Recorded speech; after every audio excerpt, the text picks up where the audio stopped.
All right, so we'll get started now. Good evening. My name is Dane. I'm the foot care specialist at Activa Clinics. Before we get started, I just want to welcome everybody to the session. This is the third series in the Activa Wellness series. And what we're going to be going over today is kind of foot mechanics and how it affects the lower body, all the extremities, and we'll go into greater detail. Before we get started, though, I wanted you to, if you haven't done already, just hit the subscribe button in the bottom of the video.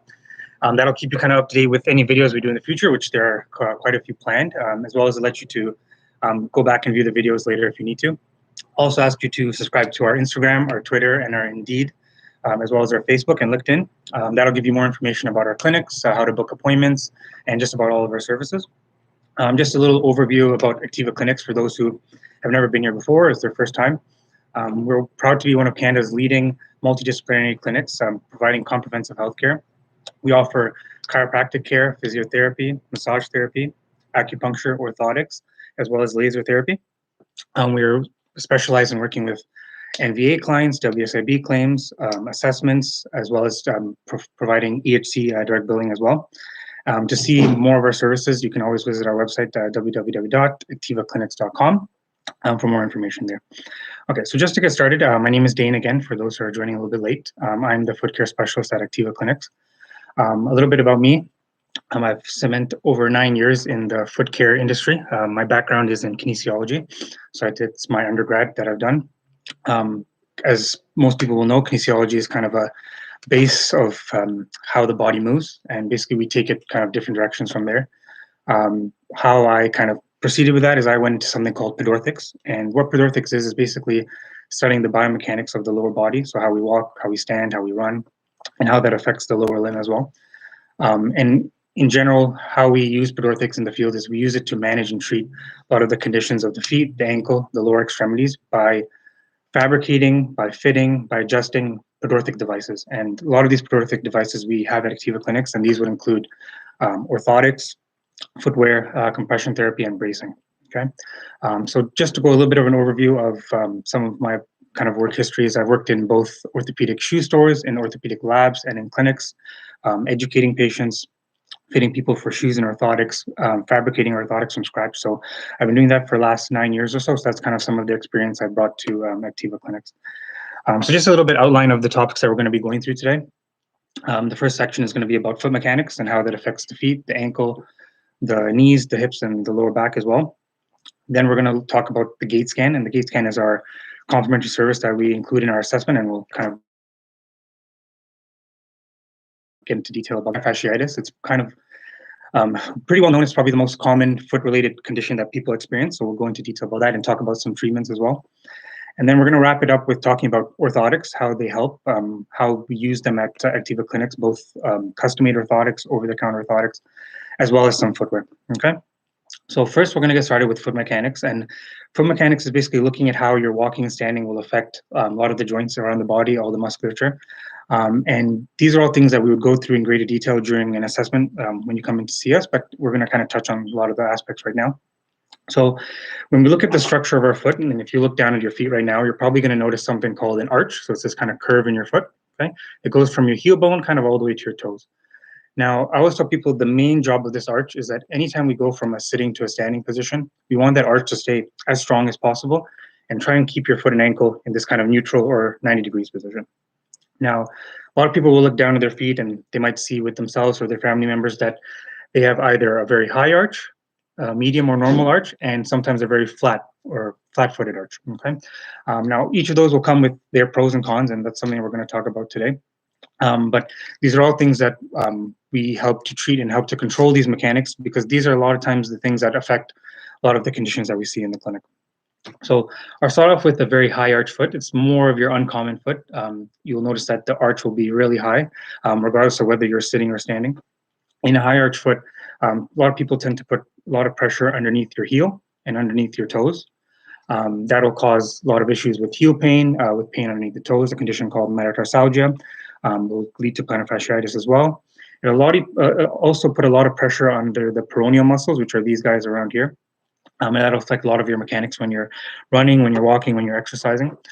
So the high arch foot is, one of not the more common of the two between that and the flat foot, but we see it quite a bit. Secondly, we have what's called your normal or regular arch. Now that would be the ideal position that we want the arch to stay in. And when I say the ideal position, that's when we go from that sitting to a standing position. We want that arch to stay, in that kind of medium to regular height and stay nice and strong, and try and keep your foot and ankle nice and straight. And we'll talk about how that affects upwards of the body in just a second. The last foot, and probably the most common and the one that causes the most issues, I would say, is something called a flatter foot. So that's where that arch and heel kind of want to collapse down. And it causes kind of the foot and ankle to roll into that position. Now, that'll cause a lot of conditions: plantar fasciitis, heel pain, put a lot of pressure on the knees, the lower legs, the hips, and the lower back, which we'll talk about in a second. But each three of those arches, there's different ways of treating them. These are all things that we'll go over. Talking about the right types of footwear, how orthotics will work, the right types of stretching as well. So these are all things that, most likely you've, noticed with yourself or with your family members, but these are all things that, are very common as well. So when we talk about walking and standing, that's always involves going from a non-weight bearing position. So that means sitting down or sleeping, to a weight bearing position. That's usually where a lot of the problems occur. So most people, when they look down at their feet, they'll see a lot of times a very kind of normal arch. Okay. And what happens is that a lot of times when we go from that sitting to a standing position, in an ideal situation, we want that arch to stay nice and strong. But unfortunately, for a lot of us, that arch will tend to kind of collapse down and roll over. And that's where a lot of the problems will occur. So a lot of times with an arch that wants to collapse down, so that arch that gets a little bit flatter when we stand, a lot of people experience pain in the feet, so in the heels and the toes. They'll experience a lot of ankle pain as well. They'll often experience a lot of tightness and fatigue in the calf and in the anterior muscles, so the muscles at the front of the leg. Most of these people will, as they get older, especially if they do a lot of walking, standing for their activities, for their work, they'll get a lot of knee pain coming as they get older, in the forms of arthritis and kind of meniscus issues as well.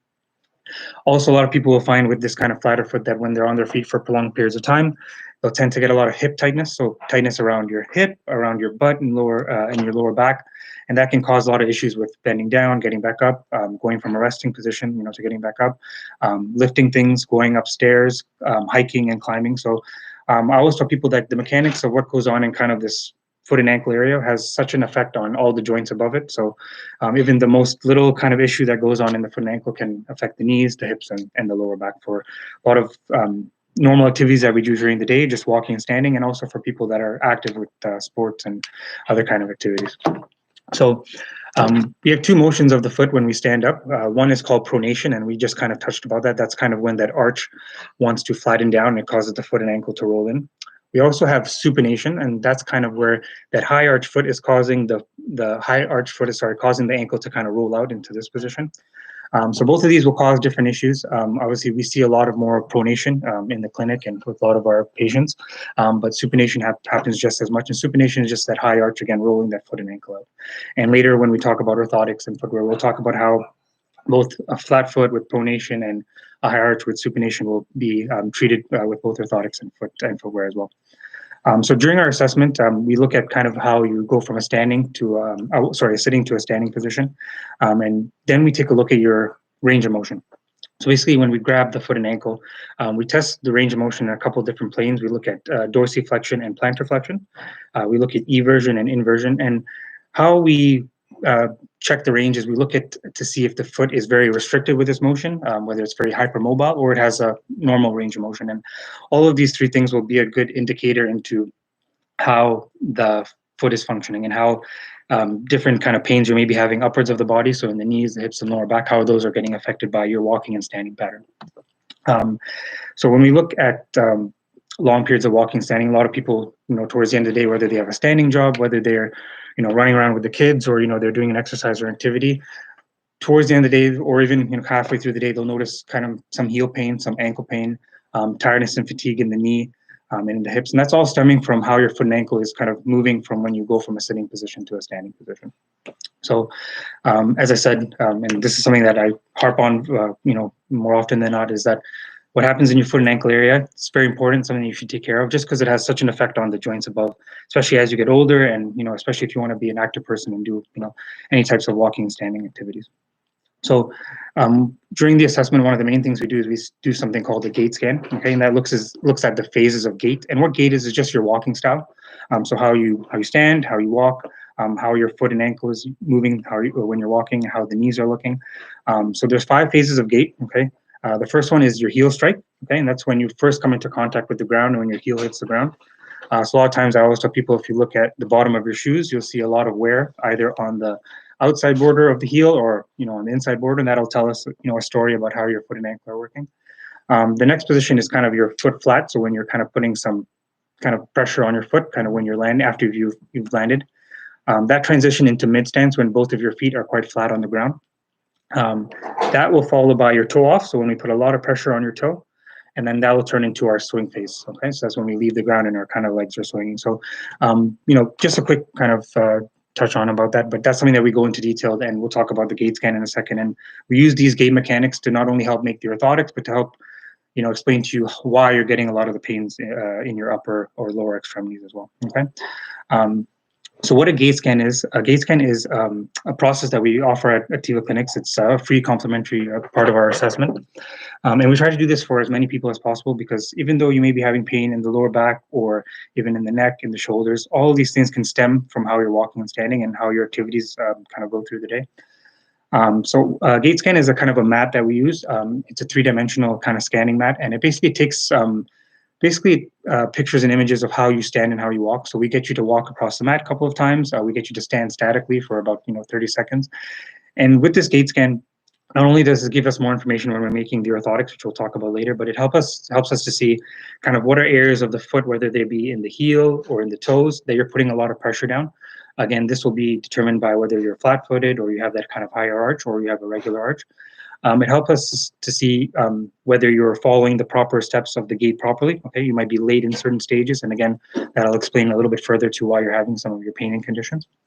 But the gait scan is a good tool that not only do we use to make the orthotics, but we just use it to help explain in a little bit of more of interactive and a more kind of easy to display feature of how we're going to be able to treat a lot of the conditions that you're having. So these are all mechanics that affect, again, with walking and standing, that affect the feet, the ankle, the knees, the hips, the lower back. So when you come in for an assessment, we'll definitely go into more detail into how these are kind of causing a lot of the issues with you. And there's things that are very simple, but until you have these pain, or somebody who has this pain or symptoms, there are things that you won't really think about. And there's always these little tricks in terms of wearing orthotics, wearing the right types of shoes, doing the right types of stretching. That'll really help us to keep all of these kind of pain symptoms under control, basically. So one of the most common conditions that we see is called plantar fasciitis. Okay, and plantar fasciitis is basically the tearing and healing of a muscle underneath our foot called the plantar fascia muscle, and it's a muscle that starts in our heel and it goes all the way to our toes. I can say most often than not, people have heard about plantar fasciitis. Somebody who has had it. You've either had it yourself. It's kind of something that's maybe come and gone depending on your work, your activities, kind of what you do during the day. And plantar fasciitis involves a lot of kind of tension and stress to that plantar fascia tissue that runs under the foot. So this is a condition that can affect both flat-footed individuals as well as high-arch individuals. And some of the most common symptoms for plantar fasciitis is that anytime you go from a long period of non-weight bearing, so sitting, sleeping at night, and you go to stand up and you're doing stuff around the house, you're going to work, you're going to do an exercise or activity, people will experience a lot of pain in the heel. Okay, so somewhere around this area, sometimes towards the back of the heel. They'll get pain and cramping through the arch area. Okay.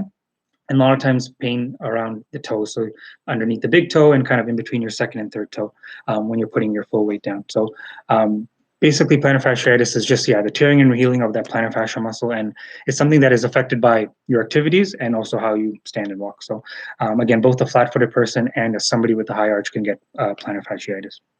So most commonly, people will get the heel and arch pain, and one of the best ways to treat it, other than orthotics, which we're going to get to in a little bit, is something called a plantar fascia ball stretch. Okay, and the main thing I always tell people is that when we wake up in the morning, or if we've been sitting down for a long time, we have a desk job, we're spending some time just kind of watching a movie or something like that. When we go to stand up, you've got to remember that all the muscles that run underneath the foot and around the ankle, especially that plantar fascia muscle, they get very cold and stiff, when we're not using them, and we always have the habit of just kind of getting out of bed or getting up from a sitting position, and we just start walking, whether we're in the house or whether we're leaving the house. And unfortunately, all those muscles and tissues underneath the foot, they don't get a chance to warm up.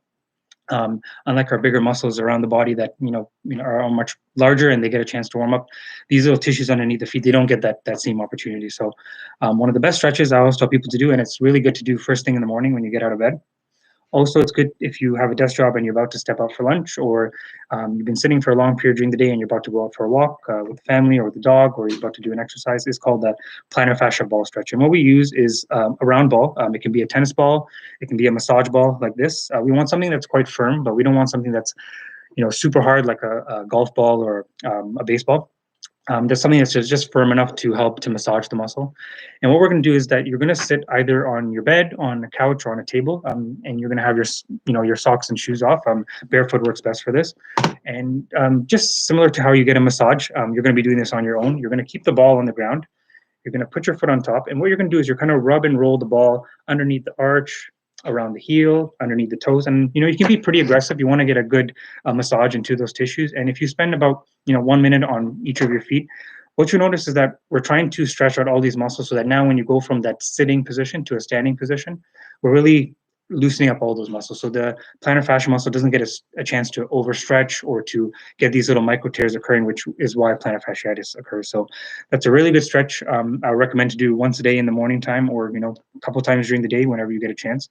And you'll notice such a big difference, especially with that heel and arch pain that you have. It works very similar to how foam rolling works for a lot of your bigger muscle groups. Now, one other form of treatment that we use for plantar fasciitis is taping. So these are things that we can help you with in the clinic. We have physiotherapists on site and our PTs as well.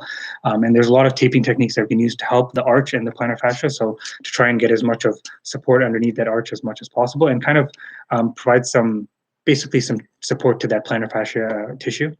So taping is a very common one as well. Massage, again, obviously the plantar fascia ball is you massaging on your own, but we also have a massage therapist at the clinic that can do massaging for both the foot and ankle and help to kind of alleviate a lot of that tightness in the plantar fascia muscle.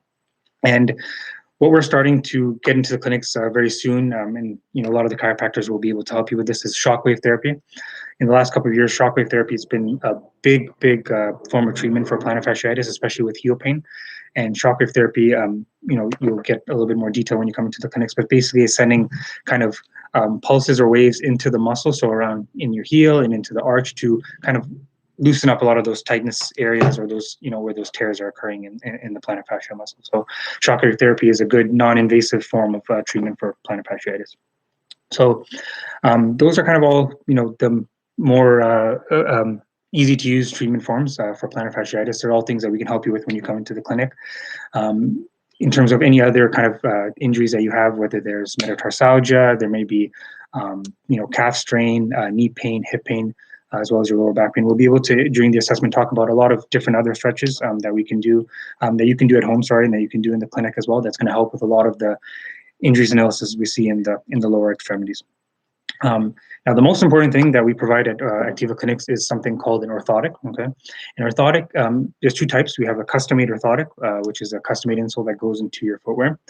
And we also have an over-the-counter orthotic. So there's two options, and we'll talk about what those are in a second. But basically what we're trying to do with an orthotic is, our main goal is, we're really trying to help keep that foot and ankle in a 90 degrees or a neutral position. So that's kind of our goal for anytime you're on your feet, you're walking, you're standing, whether that's at home, whether that's at work, whether that's, with exercise activities.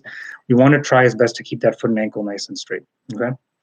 So when we make an orthotic, like we spoke about earlier, we use the gait scan. We look the biomechanics of how you're walking and how you stand.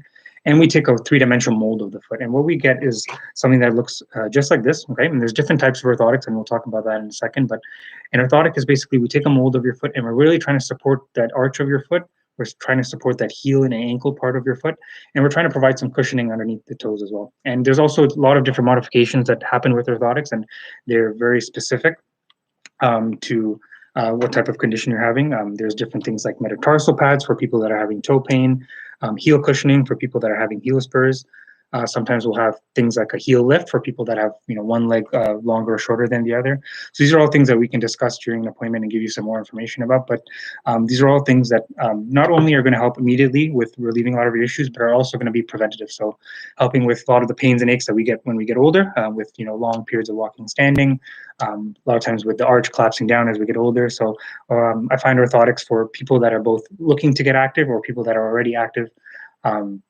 They're going to be a big help to controlling a lot of the mechanics that affect, the the knees, the hips, and the lower back as well. I see a couple questions in there in the comment section. We'll get to those just at the end, and I'll be able to answer any of those for you.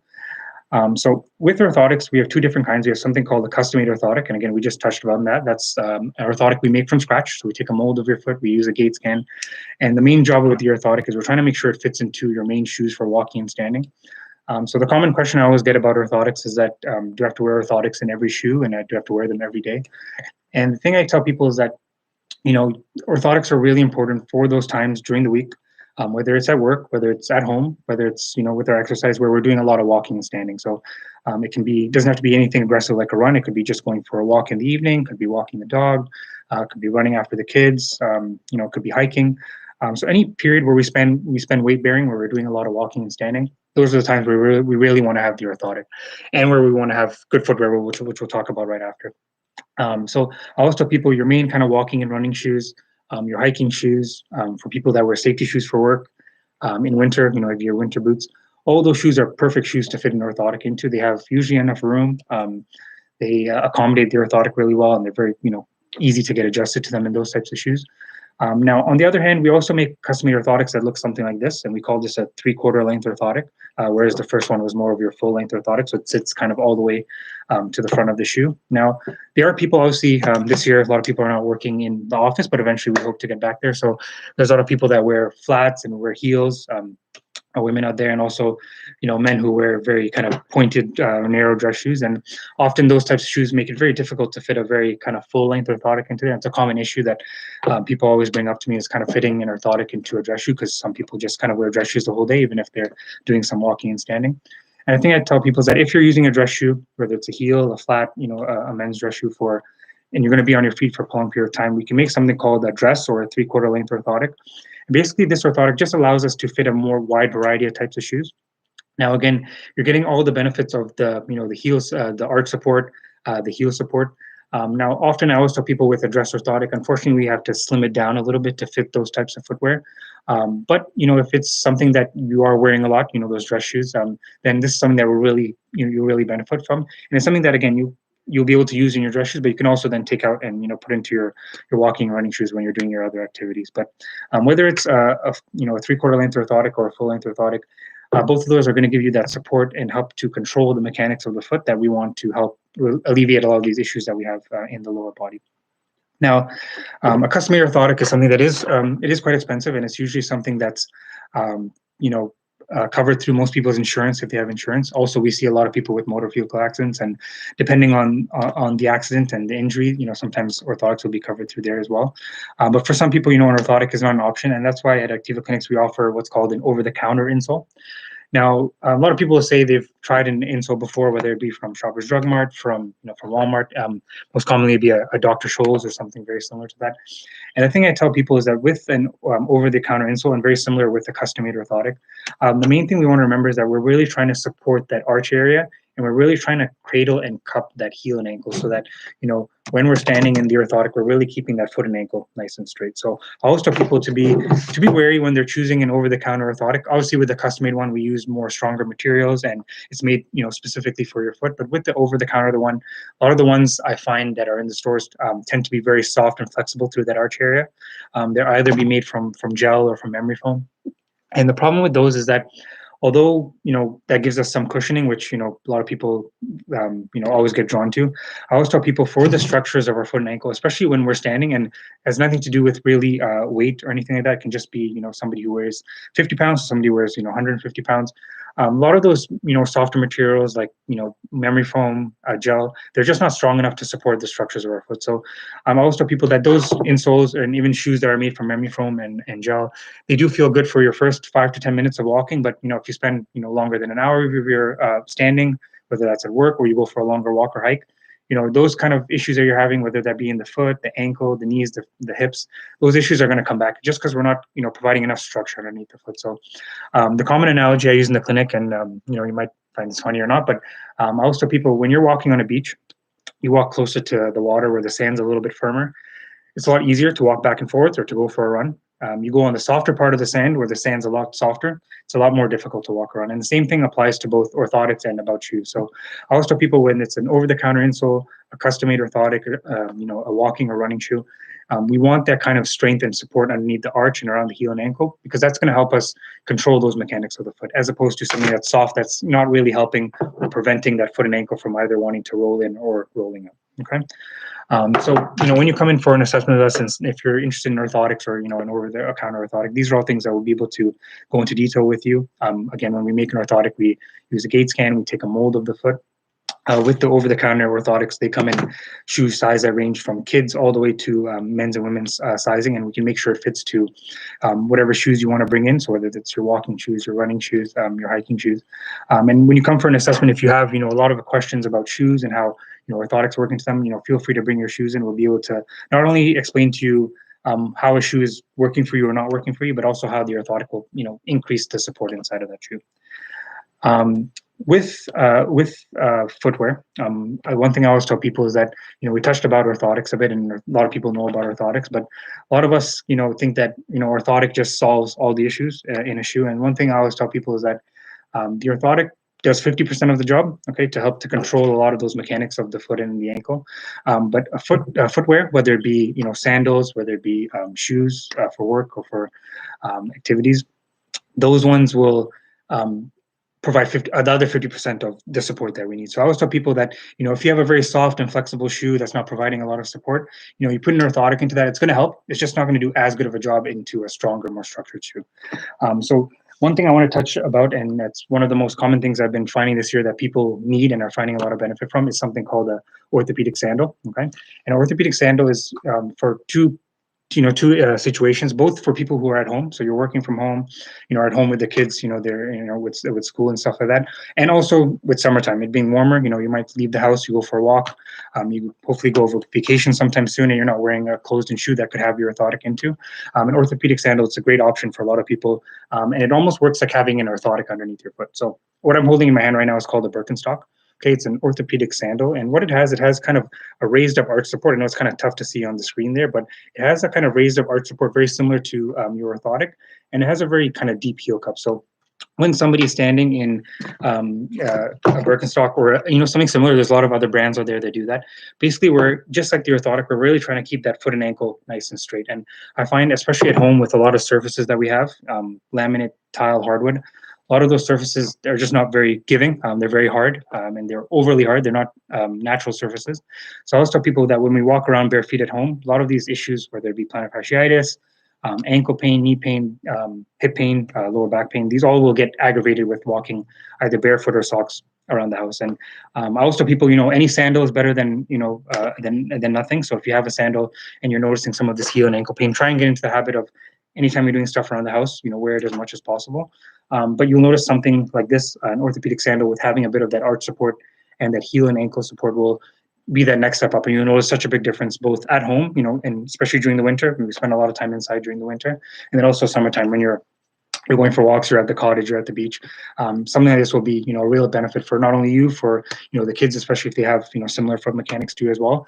And these kind of sandals range, again, from kid sizing all the way to adult sizing as well. And they're very accessible. So when you come in, we can both order these types of sandals and also give you recommendations of where to find sandals like that as well. So we're kind of getting close to the 30-minute mark. So I just want to kind of wrap up with some of the questions that we have in the comments. And if you're not live with us today, you can always drop some questions in the comment section. So, after the video has been uploaded, and I can definitely in the next couple of days get through some of the videos, some of the questions and kind of get back to you. So one of the questions that we have in the comments is, will acupuncture help with plantar fasciitis? So we do offer acupuncture at all of our clinics, and acupuncture is something that will definitely help with a lot of the tension, especially in the foot and the lower leg.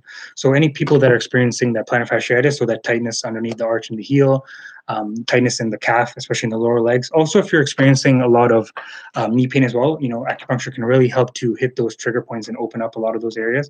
Now, acupuncture is going to be very important to be used in conjunction with orthotics, with stretching, wearing the right types of footwear, but it's definitely a big part of helping with a lot of these issues in the lower body.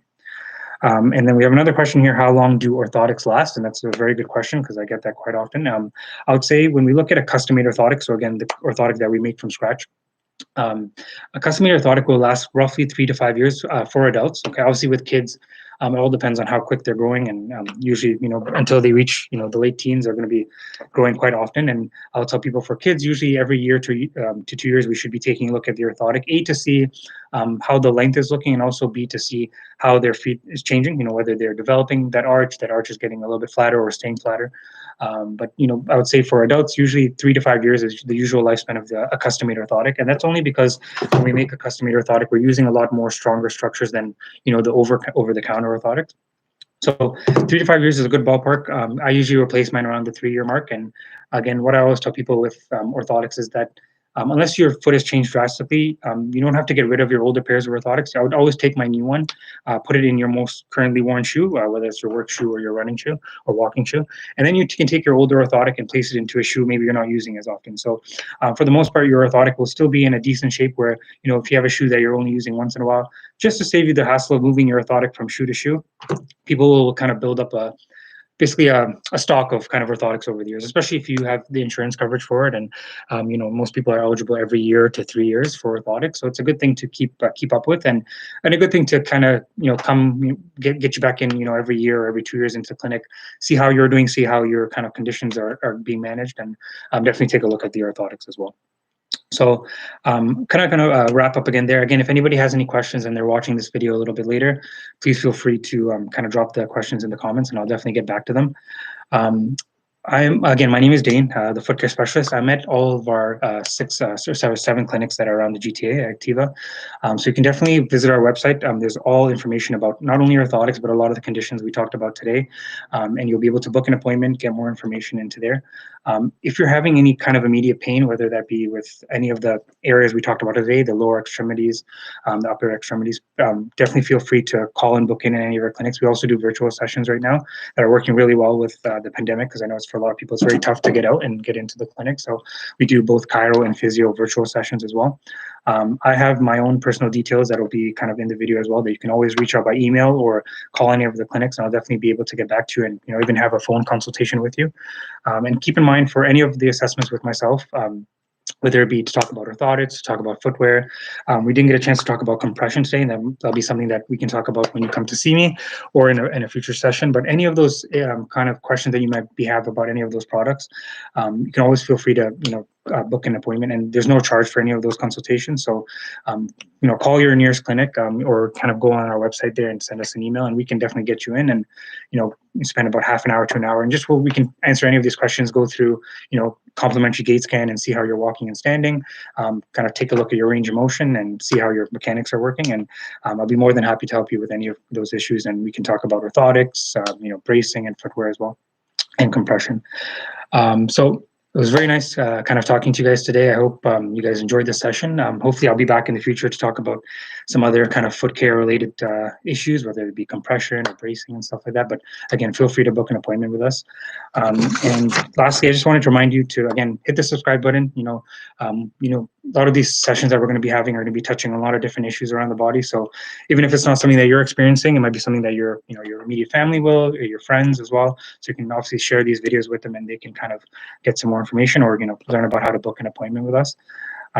Keep in mind also that for those of you who are subscribed and leaving some comments in the section there, you'll be eligible for our 30-minute free massage, which we're going to be doing the draw very soon. So just keep an eye out on your account as well as your email, and we'll be announcing the winner of that massage very soon. Keep an eye out. Also, we'll be probably doing the next session either next week or the week after. So keep an eye out for that as well, and hopefully you guys can tune in. And again, it's nice speaking with you guys. I hope I answered some of your questions. And again, for those of you who tuned in late, just please drop some comments, or send me an email or give me a phone call, and I'll be able to answer any of those questions for you. All right, thanks. Enjoy the rest of your evening, and have a good night, guys.